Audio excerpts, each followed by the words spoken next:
welcome to Miss Vicky's Bookcase. I hope you're having a really good day.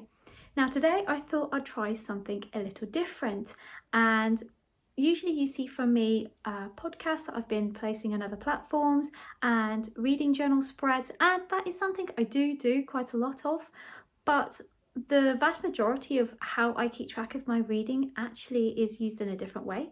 And so I thought I would show you how I keep track of my Sugar Pop Prompt Challenge, because that is one of the biggest things that I do throughout the year. It's reading 50 books with book prompts, and because it's such a large thing, reading 50 books, I don't have the luxury, or rather I'm one of those emotional readers where I don't want to be stuck with just the option of one book per prompt, and I also keep changing my mind, or I'm not able to get the book that I pick. Last year I had that, most definitely, and in fact I ordered this one book from the library and sadly it disappeared, which was really sad because I was really looking forward to it. Anyway, that's a different story. I'm going to jump over to my computer and I'll show you how I keep track of my Sugar Pop Prompt Challenge, and you're more than welcome to have a template to go with that. And in fact, if you look in the description below, you'll see the link to the free template that I use. It is with Trello and you do need to have an account, but other than that, it's free to use. So let's go into the Mac. So I'm on my computer screen now, and as you can see, I've already logged in, so we don't have to go through all that rigmarole. And if you're wondering what Trello is, it's a Kanban style list making app. So you can get it on your phone, you can get it on the PC, you can use it in a web browser. So it's a very flexible piece that you can access at any time, which is exactly what I like for this kind of thing, because I'm one of those people who will say they'll write it down because they need to write it down, then forget. So let me take you through how I've set this template up. This is exactly how I've got mine set up, and I will show you how mine is set up because I had a couple of extra tweaks that you can do to yours as well if you wish. So on the very far left hand side we have the how to use this board. So for instance, don't share, archive, move or change anything on this board until you've copied it into your account. I have made this as a template and I will get notified if something does happen, but you need to copy over to your own boards, which is very easy to do. And then you just have to follow the instructions. I say it's all very easy, but you know, it really is. So if I just move along one more so we can get the instructions out of the way. I'm just going to call it the Sugar Pop Challenge because it's a lot of words and I keep getting them all tongue-tied. You should have seen how many takes I did of this. So with the Sugar Pop Challenge, or the Pop Sugar Challenge, they have zodiac signs for this year. So what I've done just to make it slightly different to what I had last year is on the left hand side there is a zodiac signs list. So there should be a zodiac sign for everybody. If there isn't, please do let me know, but there should be something. And all you have to do, if you know your zodiac sign, so I'm going to share with you that my zodiac sign is Virgo, if I get all the way down here. So if we click on it, you can see that I've given you a couple of things, which I'll go through in a second. Once you know what a sign you are, or have found your sign, because you'll know what your sign is, just click and hold and you can move it into your other list. So it's easy as that. I'm just going to keep it over on here so we don't get confused. Once you've done that, just archive all the cards in this list because you're not going to need them. I mean, you can look at them if you like, but you're not going to need them.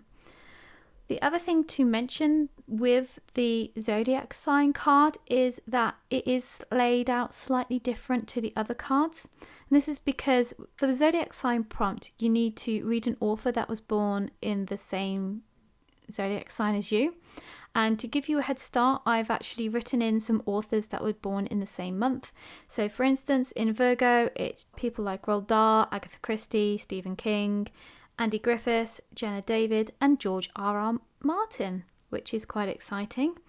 And so you can pick any books from those authors' lists and just read it. So simple enough.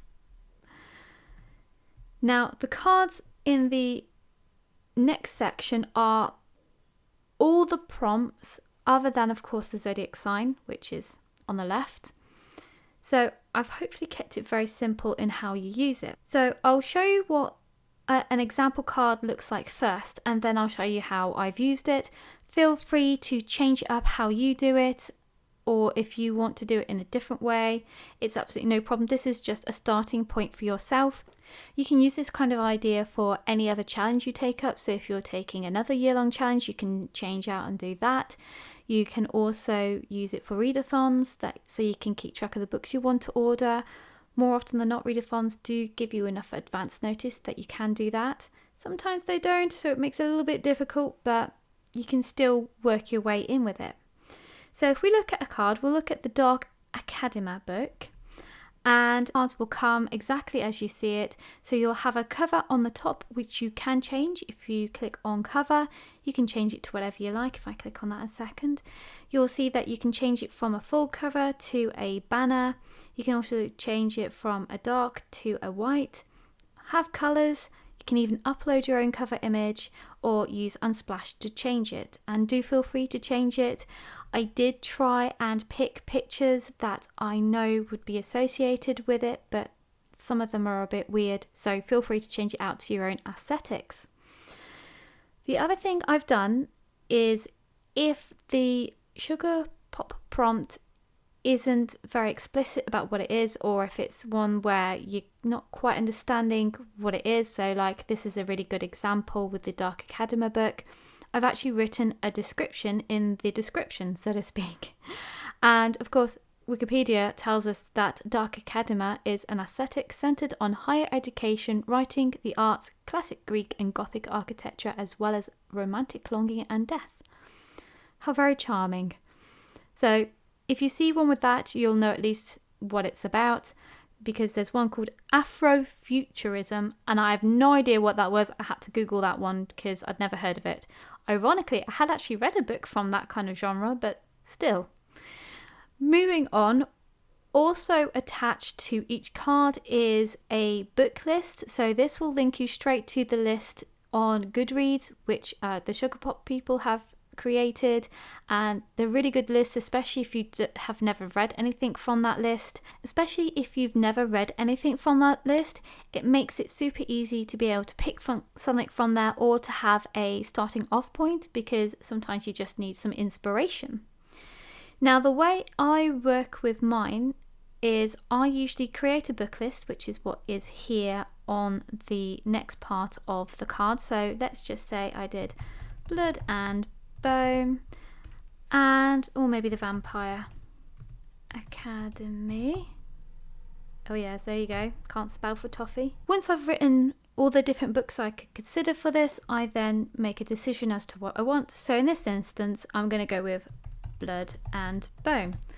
So I make a note in the activity that I've decided to go with Blood and Bone, and this is especially useful if you use the library a lot like me, where sometimes libraries don't have that particular book in their authority, so it makes it a little bit harder to get that book. So I always have 2 or 3 books that I can pick from.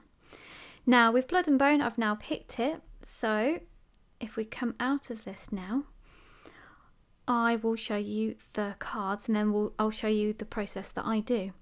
So the rest of these are actually empty, and they are what it says on the card. So we've got ordered, not active, in progress, and completed prompts. Now, as I said, because I use the library a lot, I tend to use the ordered card a lot. So we've filled Dark Academa out. So if I move Dark Academa, I decided that this is the month that I'm going to order the Dark Academa book. So I've moved it from the unread challenge to the ordered, and I've ordered the Blood and Bone. When my Blood and Bone comes through, I then add it to the not active, because sometimes it takes a while for the book to come. So I've probably ordered it well in advance. And so if I move it to the not active, it means that I know that I've got the book at home ready and waiting, and it's just ready to be activated. I then move it over to in progress while I'm reading it, and then as soon as I've finished, I can just move it to completed prompts. And in that way, as we go through the year, I'll move it on. I mean, some books, I have to say, I will probably move straight to in progress because I've already got the book and it goes straight to in progress because I'm reading that right now. It's a very simple way to do it. It's very free flowing. And again, it's there for you to be able to take a base from. If you don't like the way it works, feel free to change it to what you like. Now, I'll just show you my one that I've done I have made a couple of different changes to mine because I'm not only tracking the sugar challenge here, but I'm also tracking a couple of book groups as well. So as you can see, this is mine, and I've already started it because this is halfway through the month. And actually, I need to update this because I have not used it. I was saving myself for this and then realised I'd actually read some stuff already. So I've actually in progress with the 1990s bestseller. So if I open that a second, you'll see what I've changed with it. I already had a couple of books I wanted to read that I already had. So I created a TBR list as well, just because I then would know that that book I already have at home, so I could just pick from there.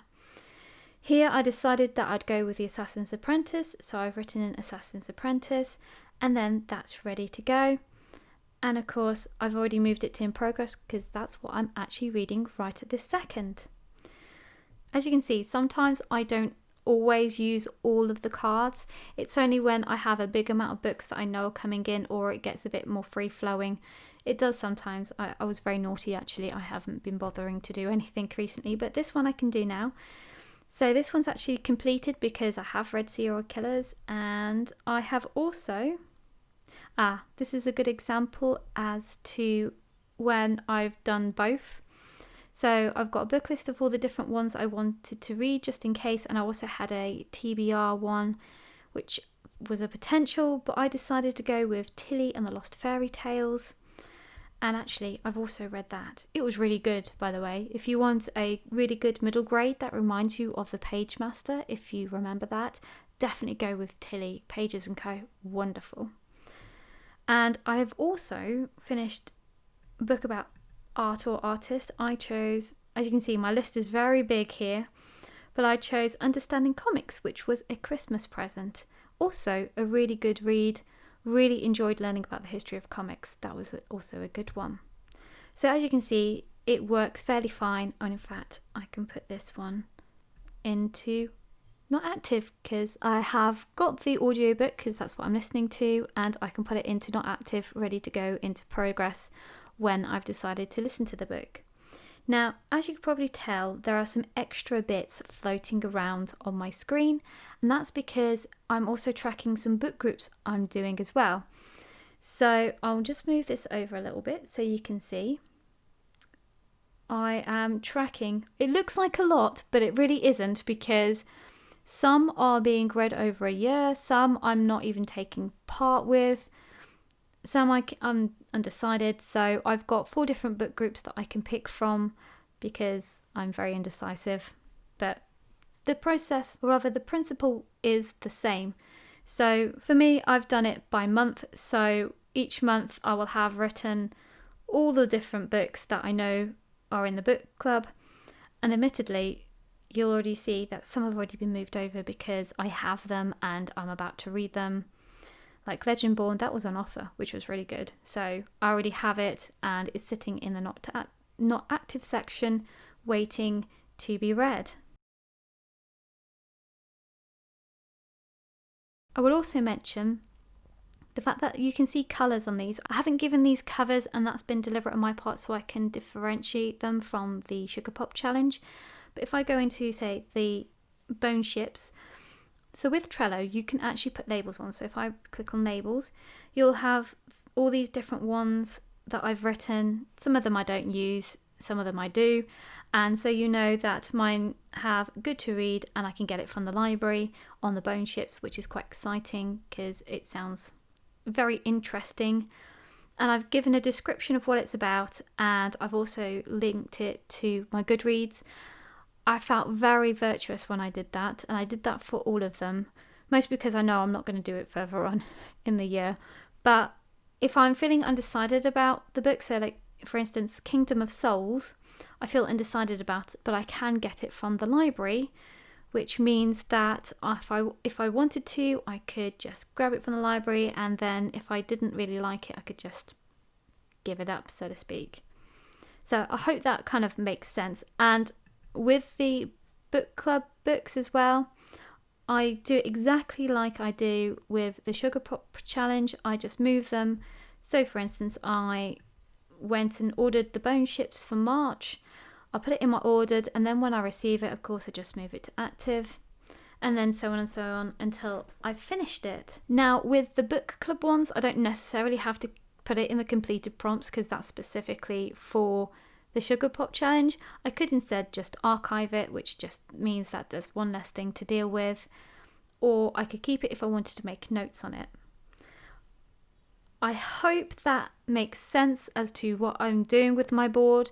Again, if you want to have a copy of this board, it should be in the description box. If you have trouble accessing it, please do contact me. I've never tried sharing a Trello board before with more than a couple of people, so feel free to use it as and when. Just a reminder, of course, don't use the original board, do copy it over into your Trello board to use. So I hope that's given you a good idea as to how things work and what you could potentially do and whether you can adapt it to yourself. And I will see you in another video. Bye!